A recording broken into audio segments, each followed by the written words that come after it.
ចំណាំថ្ងៃណាក៏ដូចថ្ងៃណាខ្ញុំទៅផ្សារស្រីស្រីទាំងវងទាំងវងខ្លះដើរតាមខ្លះទៀតកំភ្លេចលោកតោដល់ស្រីលំស្រីហៅមកសក់រួយខ្ញុំគិតភ្លាមវាខ្លួនរត់ទៅផ្សារត្រីព្រោះខ្ញុំភ័យស្រីស្រីទាំងដូចព្រួយលេងចាប់ដៃចាប់គេខ្លះទៀតប្រឹងរុញខ្ញុំមកស្ញយមកអស់ពួកស្រីស្រីខ្ញុំសយខ្ញុំរស់រឿងអ្វីម្នេចស្រីលៀនពៀនខ្ញុំកណ្ដាលផ្សារអោទោះទាយគុំនេះរាសីខ្ញុំចង់គិតមិនហួងត្រូវជួបនឹងថ្ងៃអន្សាមិនជឿហៅព្រឹកឡើងខ្ញុំលុបទៅផ្សារដូចហៅថាទៅផ្សារអោជើងកែក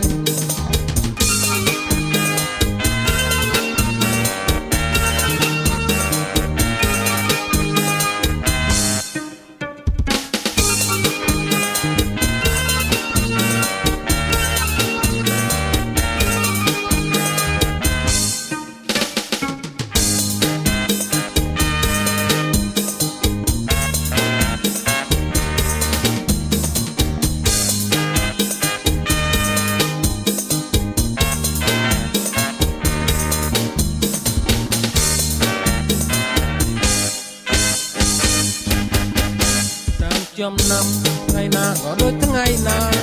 ខ្ញុំទៅផ្សារស្រីស្រីទាំងវងទាំងវងខ្លះដើរតាមខ្លះទៀតទៅគិតលោកតោឡើងស្រីលំស្រីហៅបងសក់រួយខ្ញុំគិតភ្លាមវាខ្លួនលឿនទៅផ្សារត្រីព្រោះខ្ញុំភ័យស្រីស្រីលឿនដូចព្រួយលេងចាប់ដៃចាប់ទេខ្លះទៀតប្រឹងរុញខ្ញុំមកស្ញយមកអស់ពួកស្រីស្រីខ្ញុំសយខ្ញុំព្រោះរឿងអ្វីដេកស្រីលៀនពៀនខ្ញុំកណ្ដាលផ្សារអោទោះទាយទំនេររាសីខ្ញុំចង់គិតមិនហួងទៅជួបនឹងថ្ងៃអន្សាមិនជឿហៅព្រឹកឡើងខ្ញុំលុបទៅផ្សារ